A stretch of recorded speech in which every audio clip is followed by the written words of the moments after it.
Hello, and welcome to Betrayal on the Trail, the new D&D live play show where I get four of my good sweet friends and make them question everything that they knew about each other and whether their friendship can last. Before we begin, I'll just go down the line and introduce who our players will be. So I'm going to be your DM, Jay. We've got Annie, who will be playing a character that you'll meet very soon. We've got Ed, who will also be playing a character you'll be seeing very soon. Sylvia, who will also be playing a character. And Matt, who hopefully will also be playing someone very, very soon. I'm so excited for this. This has been coming for about a year straight, and I have finally got you all in one room to actually do this. You guys ready? We feeling it? We feeling good? Okay. Yeah. So before we begin proper, I'd like to just dump a hefty pool of exposition upon all of your lap. We begin our adventure in Toramia, a continent ravaged by a great war between humans and beasts. Tempus, the god of war, was the ruler of the pantheon at this time. He revelled in the violence below, much to the displeasure of Eldath, the goddess of peace. She couldn't allow herself to sit back and just watch her people be torn to pieces, so she concocted a plan to give the humanoids an edge. She sent 3 holy weapons to 3 champions she deemed worthy, hopeful that at least one of them would have what it takes to drive the monsters back. These champions were successful in their endeavours. They secured victory for the humanoids and ushered in an era of peace. Meanwhile, Eldath, with the help of other gods, banished Tempus from the pantheon and positioned herself as its new leader. She used her powers to erect holy shields around the towns and villages that blocked beasts from being able to enter, and she gifted certain individuals powers to become her paladins in order to protect the innocent from evil. These protections created an era of peace. Champions who once won the war each passed on, and their weapons no longer needed became lost to time. Centuries passed without incident. But then, something odd happened. The town guard of Crucium, the capital city of Toramia, spotted a gnoll had somehow managed to breach the town's perimeter. This quickly led to people realizing cracks were starting to form in these protective barriers. Coupled with this, the paladins of Eldath's powers were slowly becoming less and less potent day by day. Divination clerics got to work to try and uncover what was happening, and they made a shocking discovery. The god of trickery, Cyric, had found a way to return Tempus from his banishment, and together they had led an assault against Eldath. Before being pushed back, Tempus had managed to deliver a mortal blow to Eldath, and she's currently barely holding on. Eldath knows that the only way she can restore her powers and survive is to reclaim the 3 holy weapons she had sent to Toramia all those years ago. She used a portion of her remaining energy to call for the birth of 3 champions who will be able to find these weapons and return them to her safely. To ensure they found each other, she marked each of them with a matching birthmark. The god of trickery caught wind of this plan and concocted one of his own. He too called for the birth of one with that same birthmark. However, this individual would have the desire to destroy everything that Eldath had worked hard to achieve and throw the world back into chaos. And so, as Toramia once again begins to descend into war as Eldath's defences fade away, the people of Toramia wait patiently for the arrival of the 3 chosen heroes who are destined to return the world to peace. However, they also wait with fear, knowing there is one birthed by evil, who will work to destroy any chance of finding peace again. And with you all caught up, let us begin our adventure. Arabella, you received a note to come to a certain town, Elgenheim. It rests between the 2 regions of Ictium and Oliviana. You've been traveling for 2 days now, and you start to come up to it. It sits in a big, beautiful clearing, but the town itself is quite ugly. It has a kind of shabby wooden wall that seems to have been quickly constructed around it. You roll into town. It's quite unassuming. All the buildings look the same. A few merchants come and go through it. You hear the sound of horses from the quite full stable to the side. What would you like to do? Okay, so character Arabella is a human of an advanced age, so she sort of struggles her way down off of the cart, gathers her belongings together, and looks around in confusion at this place she's never been to before, and she's not sure where to go. So she's just going to go up to the driver of the cart, the person who drove her there, and just slightly to get his attention. Yes. Is there anything else I can help you with? Excuse me, sir. I'm terribly sorry. Thank you so much for the journey. It was very peaceful, very efficient. I've actually never been to this town before, and I'm looking for the Champions Square. I don't suppose you could point me in the right direction. The driver himself he doesn't spend a lot of time in towns like this. But hearing the words Champion Square, one of the town guard approaches you, just a young human figure, and it's just like, oh, well, if you're looking for Champion Square, it's just down the main road there. There's actually a debate happening at the moment. Is that what you've come to see? Oh no, I'm just meeting a friend, but thank you so much for your help, kind sir. Very good. On your way then, ma'am. Can I head off down the main street then towards the Champion Square? Yeah, of course. You reach Champion Square and you hear quite a lot of talking, mumbling going on. Champion Square itself is a small kind of like closed off park square area with a large stone statue in the middle of three figures that a lot of people come to know as the ancient champions. Head of those figures is a large crowd that seem to be listening to a man talking on a podium, and he says this: "My opponent Benson thinks us all fools. He says it is impossible for a dragon to be living among our sewage system.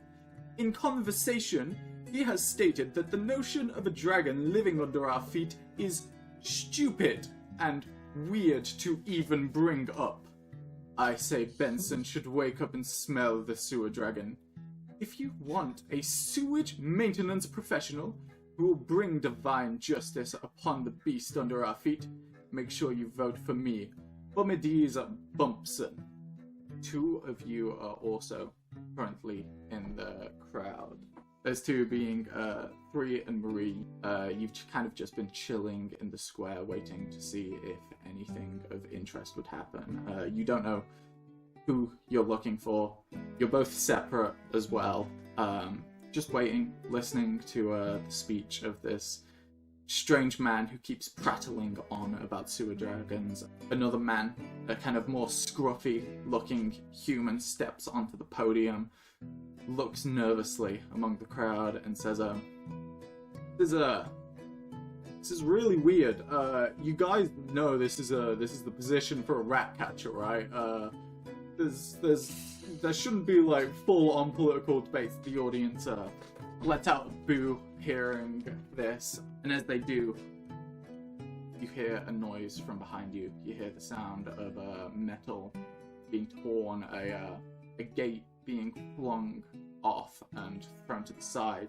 The crowd all turns and gasps at once to see the gate to a sewage system just chucked off, smashed to the ground. And you see a creature slowly step its way out of it.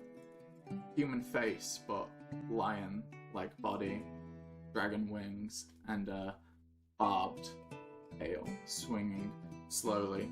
It looks among the crowd for a moment, eyeing up each of them one by one, before swinging its tail round and sending a barb off of it into the man stood at the podium, who gets it stuck right in his chest and drops to the floor.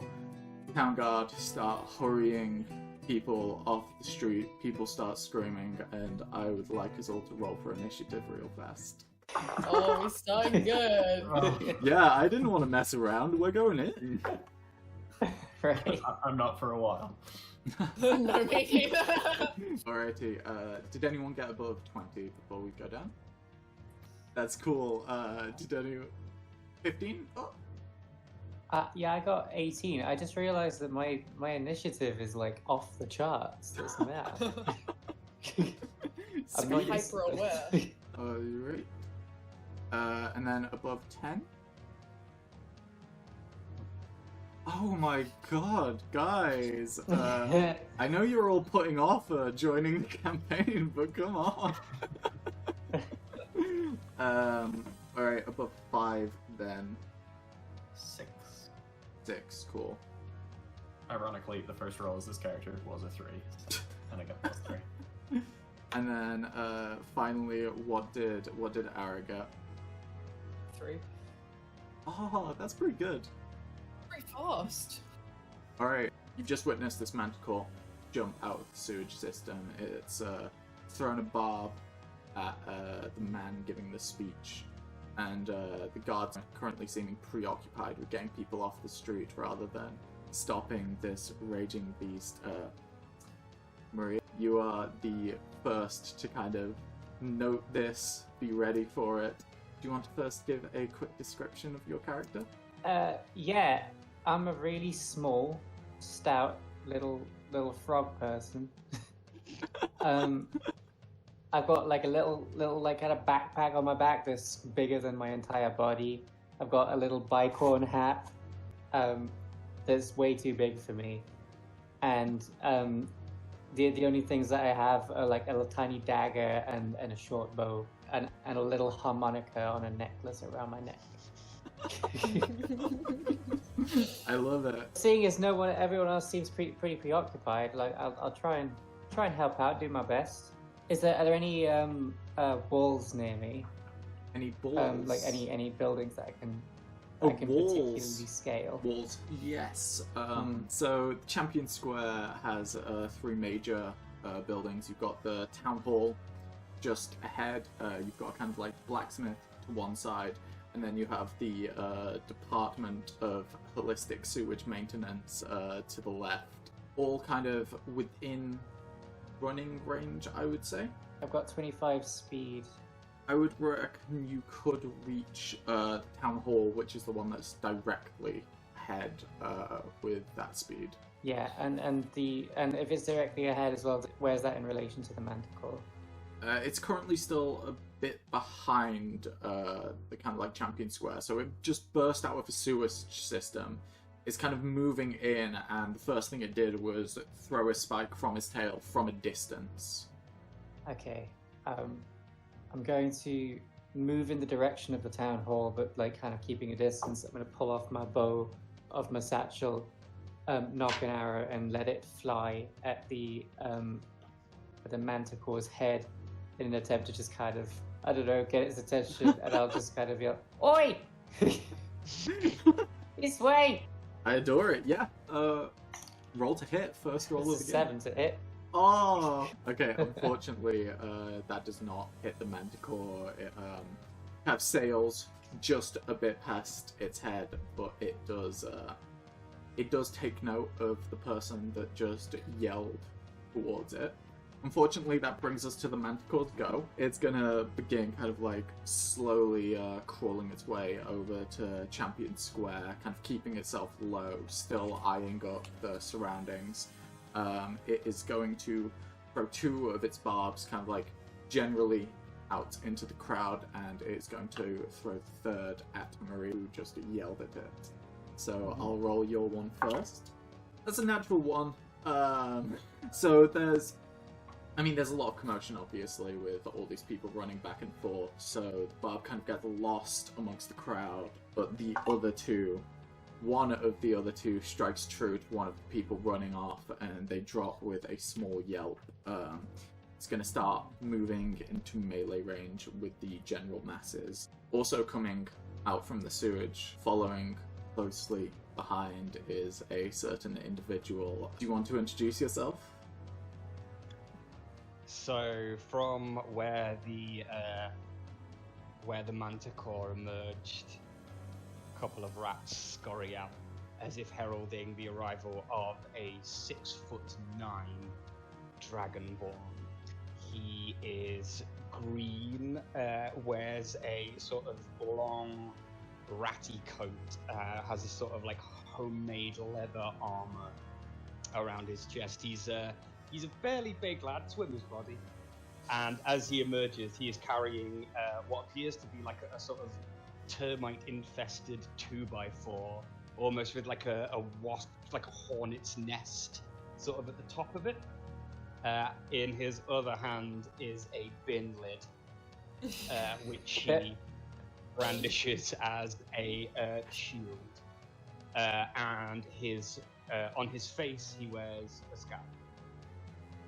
He looks pretty cross and has his eyes fixed on the Manticore.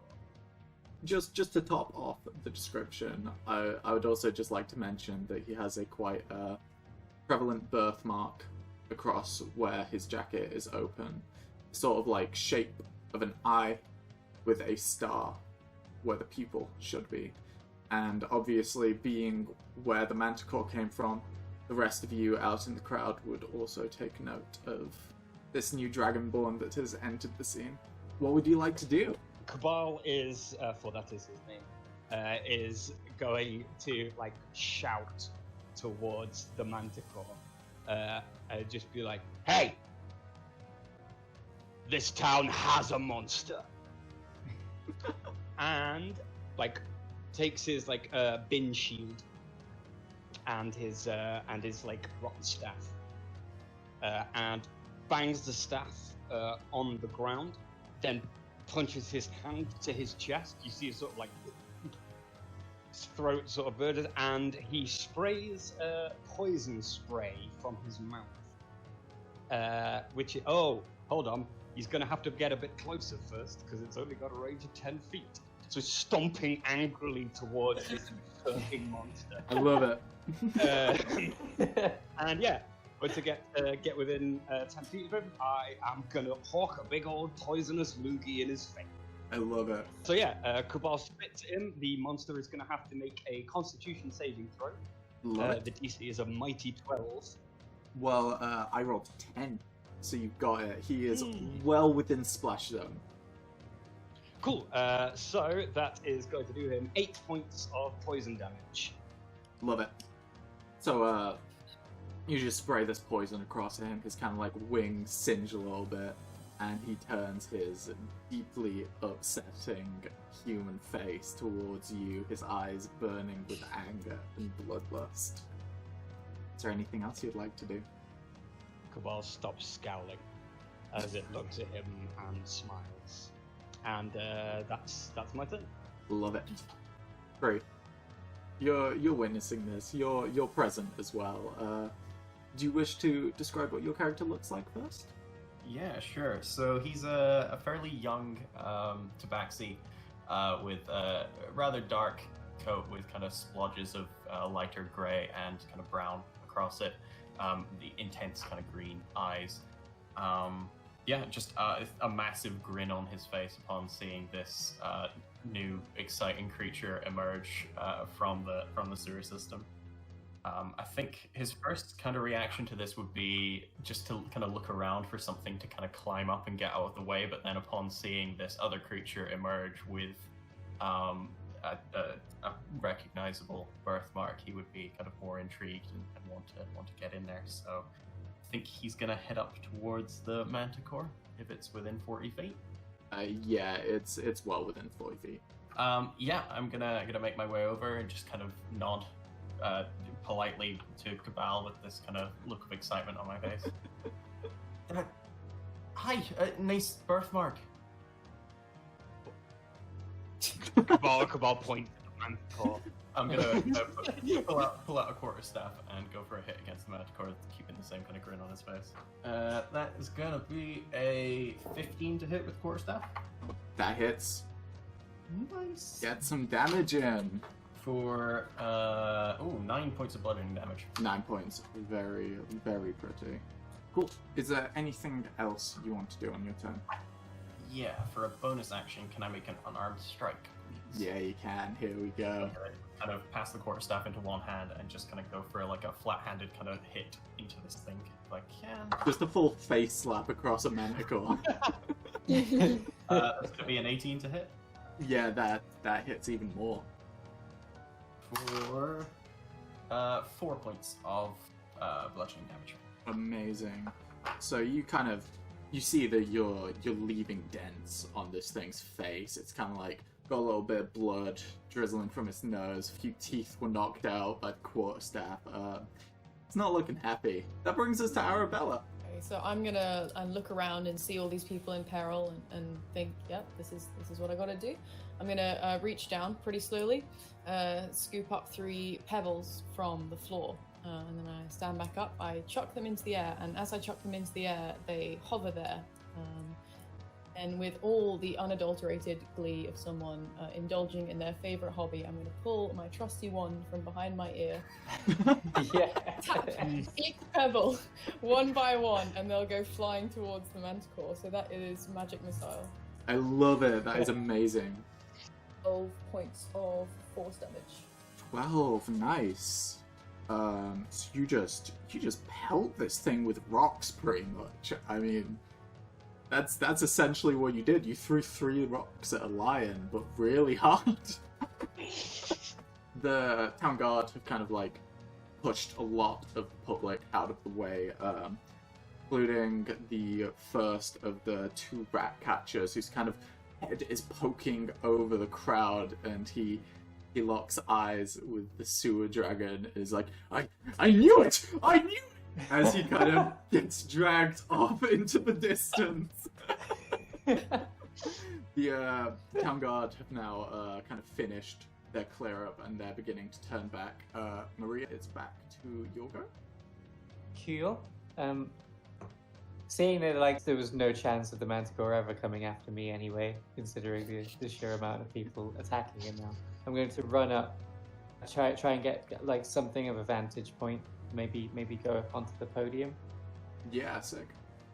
Are there any like kind of tapestries that I can kind of assail? Yeah, there's kind of like a little display kind of over the top, a large like sheet of tapestry that goes across, just saying like Champion Square on it. I'll try and climb up one of the things that are holding this tapestry up a little bit, and using my legs as just kind of like a support. I'm going to attempt a vantage point strike, specifically because none of my spells really work here. Oh wait, no, I can actually. Yeah, I'm going to draw my bow and be like, no wait, I've got a thing I can do, and then I'm going to put it back on my back, and I'm going to pull out my harmonica and just play a little like. Is that the Manticore killing note? Is that the specific? It's the Manticore killing note that kills the Manticore. No, we're talking something about that music will resonate with the Manticore in a way that it will show me where I can hit it good on my next turn. Okay. And give me advantage. That's a true strike. That's Okay. right. Yeah, that's cool. All right, so the Manticore's kind of like hearing the music. It kind of cranes its neck in a certain way that kind of leaves a more sort of fleshy part of it open for striking. It is going to take a few swipes though at certain individuals that are within 5 feet of it. Well, you were 10 feet away, right? Yeah. Oh, 3. So the Manticore is going to take 3 swipes against you. Well, it's going to go in for a bite first, and that is a 21 to hit. That'll hit. It is going to do 5 piercing damage to you. Ow. And then with its teeth kind of still sunk into kind of like your shoulder, it's going to kind of like try and swing at your legs 2 times with its paws. Ooh boy, that's a 13 to hit. That misses. Okay, and the second one is a 12 to hit. So you kind of like you're in close. It's pulled you right in, but you managed to kind of like just just dance your way over its paws as it slices down at you. That will be the end of the Manticore's turn. Cabal. Cabal is sort of, there's a lot of chaos that's happened. He was not necessarily anticipating a tabaxi joining him and rocks flying everywhere and there being grown. It's chaos. As he sees the rat catcher being taken away and the other people sort of running, feels a bit more confident in properly getting involved, but does shout out to, "Yes, run!" And then looks back down. He's going to take his staff. He's going to hold it out with the hornet's end towards the Manticore, and then just be like, "Feast!" And insects swarm from the tip of it, casting infestation. It is surrounded with like mites, flies, and things. So it's going to have to make another Constitution saving throw. It loves making DC these. still. Oh man, that is an 8. But it's a hearty 8. Lovely. Brilliant. So it's going to take 3 points of poison damage. And it's in it sort of thrashing about, trying to... It must be hard to get rid of them when you've sort of not got opposable thumbs and limbs. I know that feel. So it is going to move 1, 2, 3, 4. It's going to move 5 feet west. Westward, cool. So yeah. it goes westward. Yep, it doesn't provoke any opportunity attacks or anything from that. Sorry, 3. But is then going to look around, quickly take in the situation, and see that 3 looks hurt. And with a bonus action, he is going to strike the floor, and the spectral image in front of 3 of a glorious, iridescent cockroach, a giant sort of beastie, is there, and somehow that makes you feel better. So for 3, and potentially, I don't know if Marie is with. In fact, I don't know if Marie or Arabella are both within 60 feet of where this is. They would be. It's the square's a very compact place. Cool. In that case, everybody is going to get 7 temporary hit points. From feeling of by drawing on the tenacity of the cockroach. Cabal is trying to make a gross spectacle that people won't look at as well, so he could potentially slip away at the end. Just making himself as deeply unsettling for everyone in the area. And yeah, that is Cabal's. That was a very upsetting turn. I didn't like that. You ain't seen nothing yet. 3, you've been invigorated by the essence of cockroach. What would you like to do? Yeah, I think his smile would drop significantly, having his shoulder essentially mauled by this creature. And then upon having this iridescent cockroach appear in front of me and revitalize me, he would be like, yeah, just kind of starting to beam away again. You mentioned that one of the people dropped, right? Who got hit by one of these barbs? Yeah, it was one of the 2 potential rat catchers. I think he would they've both been dragged away, right? He's been left. He's just there's just a bloody pool of man right now. He's very dead. Okay. You would only assume. Okay. Yeah. In that case, You look towards him and go "Leave him. He's the real shit." 3 would kind of nod slowly and then kind of turn towards the Manticore, smile again, and run straight in for another attack. That's a 15 to hit with the quarterstaff. Yes, that will do it. Cool. For 11 points of bludgeoning damage. Nice. That's a good stick. And then Unarmed Strike again as bonus action. That would be a 19 to hit. Yeah. Dice are rolling well today. For 6 points of bludgeoning damage. Awesome. I appreciate you saying an even higher number than the first one, but still with a questioning tone. Listen, I don't know. Things can get messed up. I like that you give me the choice. Turn back towards this dragonborn and just kind of like smile again, as if seeking validation for attacking this thing. That's me. That was very sweet. Arabella? Okay, so seeing the Manticore now sort of tearing into these innocent people, get my wand out again, point at it.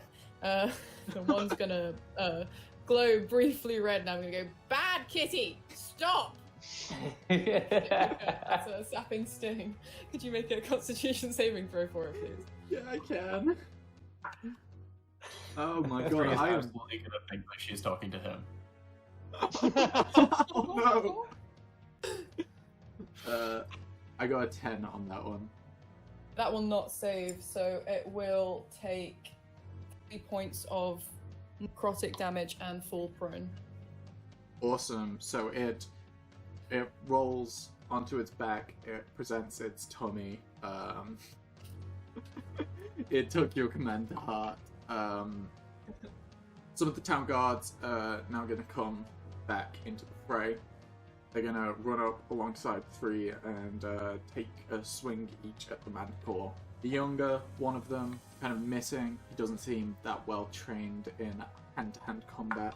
The veteran missing even further. I need to throw these dice in the bin. They are not working for me tonight. So that's their deal. The town guard did pretty much nothing. Maria, what would you like to do?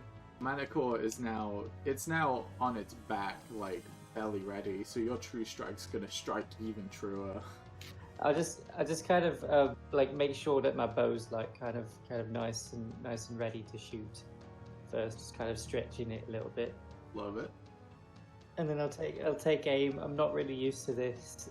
And then I'll just like let it fly into the as close to the Manticore's neck as I can. Awesome. That's advantage though. That is 23 to hit. Yeah, that's a good hit. That's a healthy hit. That is 7 points of piercing damage. Ooh, awesome.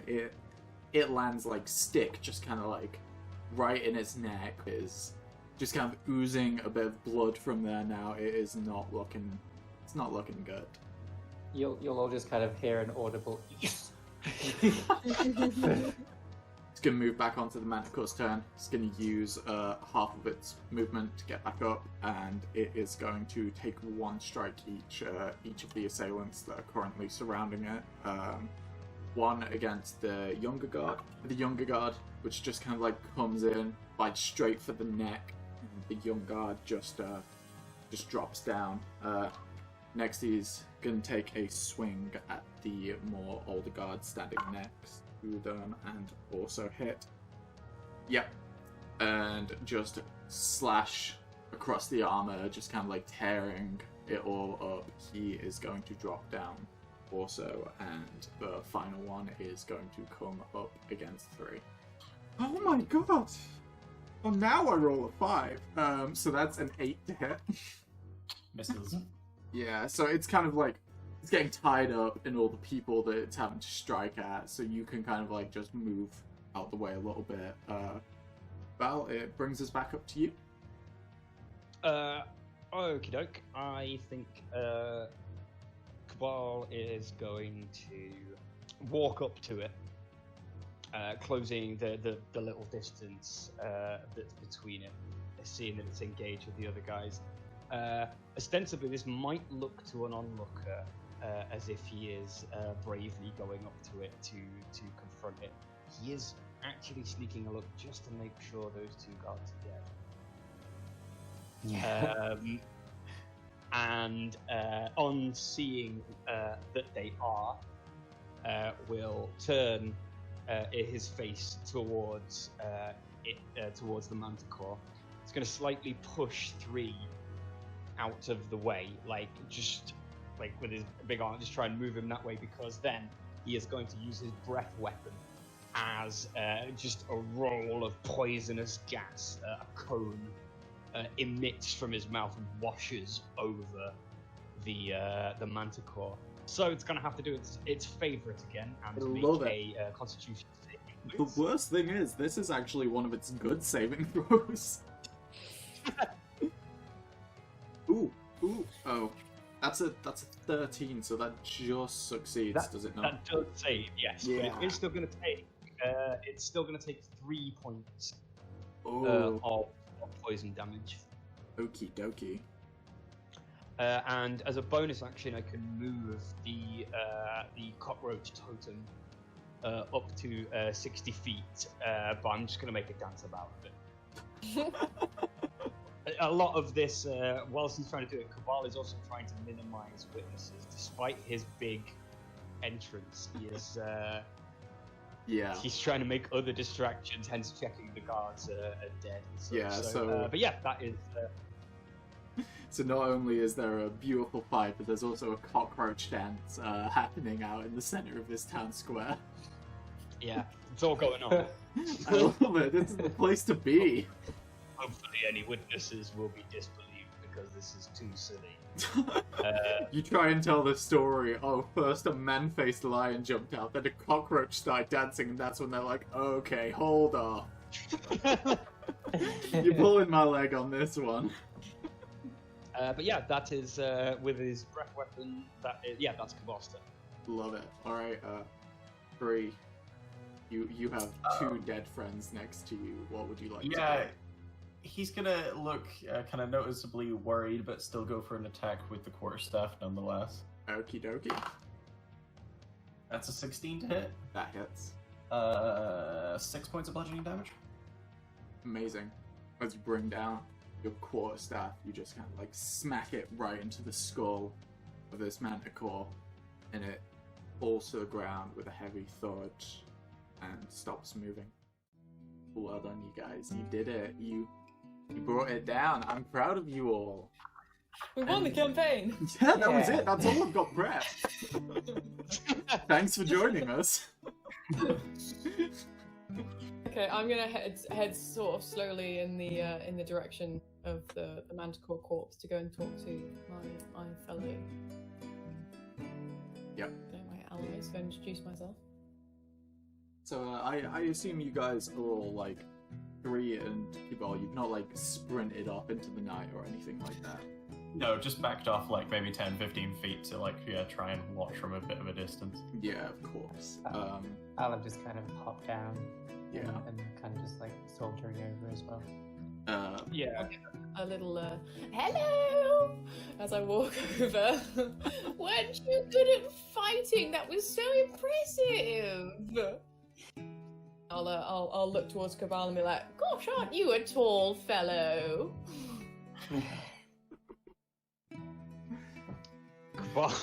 Cabal is taken aback by this. I think Cabal was kind of ready to, if necessary, make potentially a last stand or a daring escape here, fearing that the town guard forces would like swarm in after him. So the fact that there's a cat monk and a little old lady who has sort of come up and complimented him has kind of thrown him off. Touching him like, yes. Alright, well, it's lovely to meet you. My name's Arabella Plum. I'm a baker, but I do dabble in a bit of magic, on the side. What's your name, young fellow? 3. 3? That's such an interesting name, like the number. Oh, that's lovely. Why did your parents call you that? Do you know? Yes. What? Oh, you actually wanted an answer to that. Well, there's this place back where my tribe was, and there was rivers, and then there's this bit where the river sort of forks into 3. So I suppose you could call me 3 Forks, or 3 bit where the river forks into 3. I was named after that by my parents. Oh, how lovely. I love nature names. I think they're always so pretty. Thank Thank you. Bonjour, compatriots. Hello there, young miss. And I saw you shoot that Manticore as well. Very impressive. No, I've not hit anything before, and that was the first time. Everybody else back at the swamp, they actually hunt for me. So the fact that I finally hunted something is an achievement in my book. And also, my name is Marie Granouille. I promised myself I would do an accent when I'm meeting new people because I need to but I can't do it, so.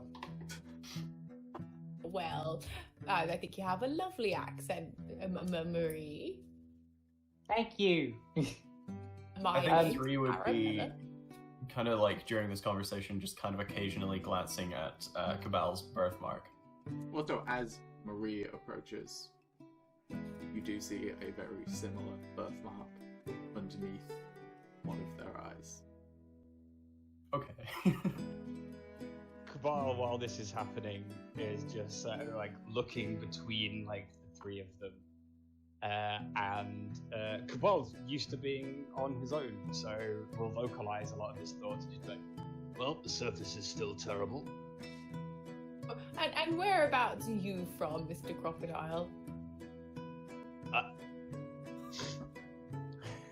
Cabal stretches, sort of stretches out and up a little bit, and it's like, I am the Dragon of Elgenheim. I live here. Oh, how lovely! Where's your house? Cabal, look, he's going to look about again, just to make sure, because there's still the general chaos is sort of going on, just to make sort of sure, and then point towards the opening to the sewers. He's like, I live down there. The city is my house, it's under tunnels on my halls. And this, pointing to the Manticore, was a trespasser. As you gesture to the sewage system, you do see a few town guards that have kind of been informed of the situation, decide to kind of make their way over to the sewer that has been busted open to investigate it. One being left behind, stand guard. Don't touch my books, I'll murder them all. Well, this has been delightful, friends, but if you'll excuse me, I think I need to return home and begin the process of scaring the living daylights out of the guards again so that they'll leave me be. Please don't follow me or I may be forced to kill you. But I think saying that and looking at them is when I will see Marie's birthmark properly for the first time. And just be and leans in close, a big yellow eye with the tiny pupil. Whoa there, fella. And looking at it and sort of knowing from his past, being aware of the potential significance of this is just going to be how you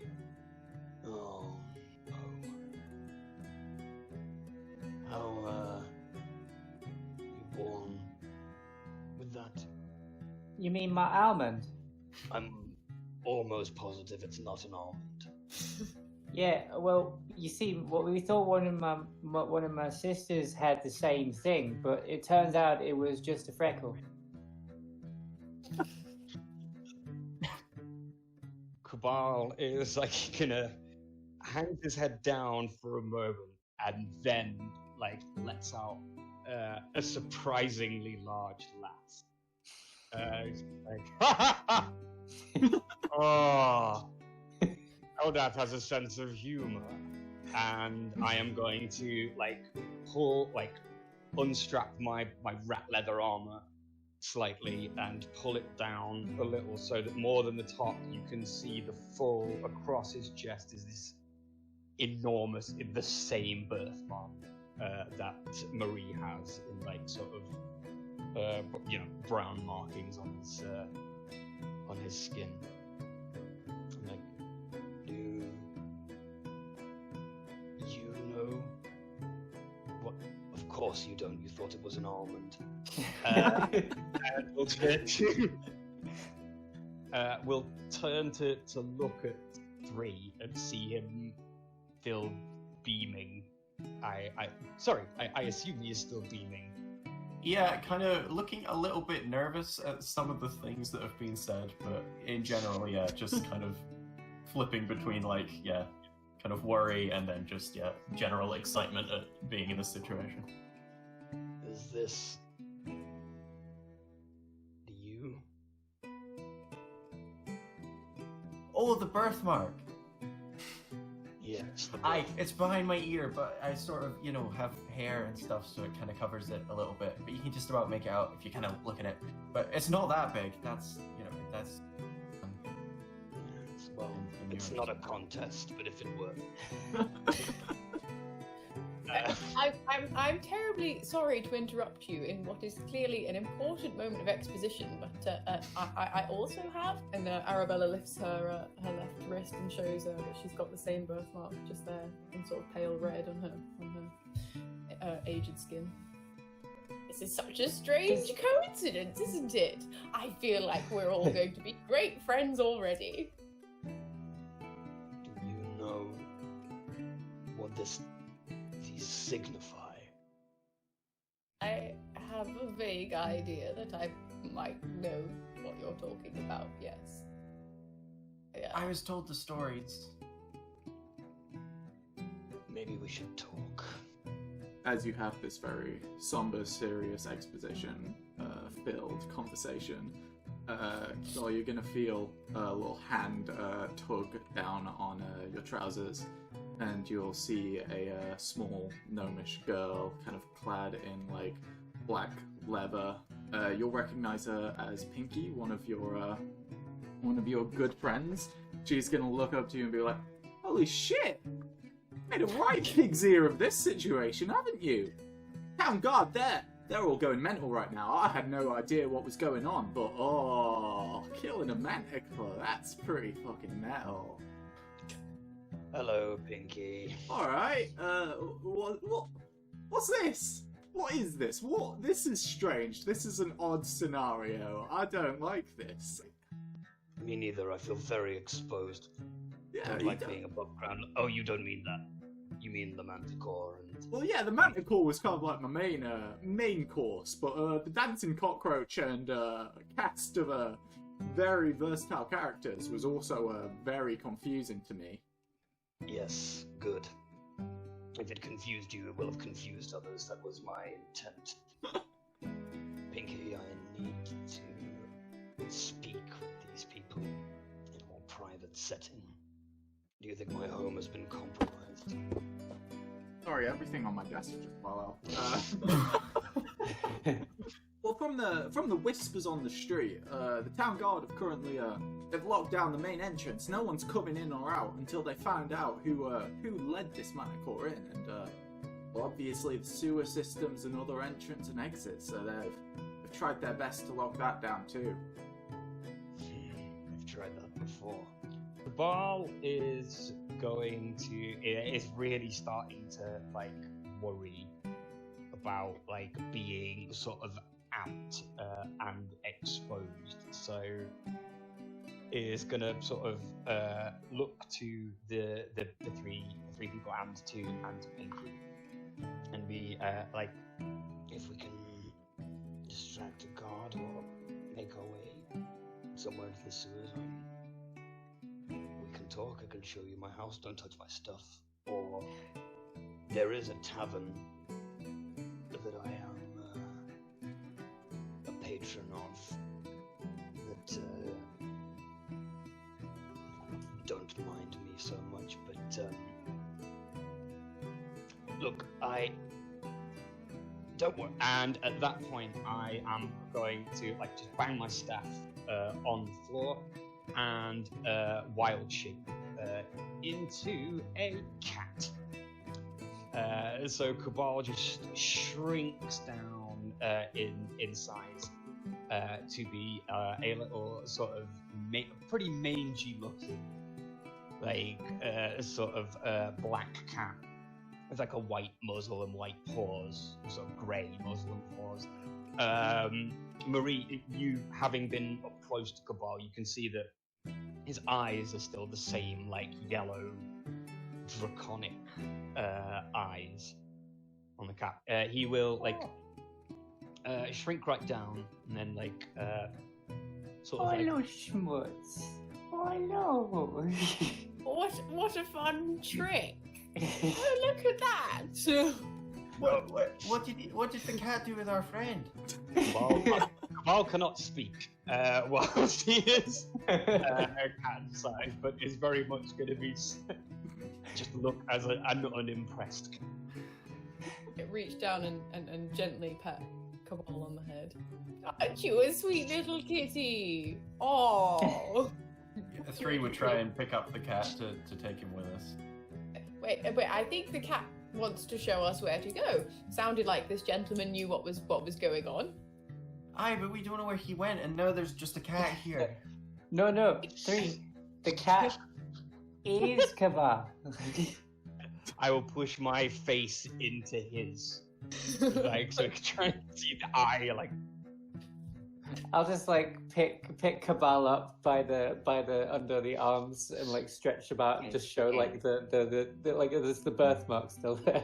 I think that the birthmark does stay when wild shaky. I think his eyes and his birthmark are like the only things that carry over.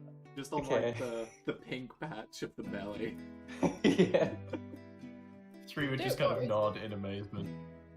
See, I think he's perfectly fine. He's just he's done a little magic trick for us. Before you all go and start doing whatever this cat-related scenario is, I mainly dropped by just to say, when things like this happen in towns like this, the town guard get a little bit antsy, and they start looking for something to scapegoat the scenario onto, so that the public don't get too mad at them. They'll want to find a person that let this Manticore into the city, and if they can't find the actual culprit, they'll find the group of strangers. One that is a dragon, one that's a frog, one that's a cat, and also an old lady, I guess, who just happens to hang out with them. And well, you don't want to know what'll happen if they decide to do that, so just be careful. Why don't we go to that lovely tavern you were talking about, Cabal? Why don't you show us the way? Oh, I think I'll invite Marie to put Cabal back on the ground. Cabal back on the ground. Yeah, I've just been holding about this. I love funny. Cabal stretches out his back. And then we'll like look up at them all. Look at Pinky. The cat sort of nods. He says like, "No." You too. And we'll then start to scurry off in the direction of the Wheel and Weft Tavern. Awesome. Whoa there, that is all the time we have for this week's episode. But before you guys go, I just want to say a huge thank you for listening to our first ever episode of Betrayal on the Trail, and the first ever episode on this channel. Now, if you're excited to hear what happens next to 3, Marie, Cabal, and Arabella, make sure you hit that subscribe button. And if you liked what you just watched, make sure you leave us a like. Thank you so much for watching, and I'll see you next time.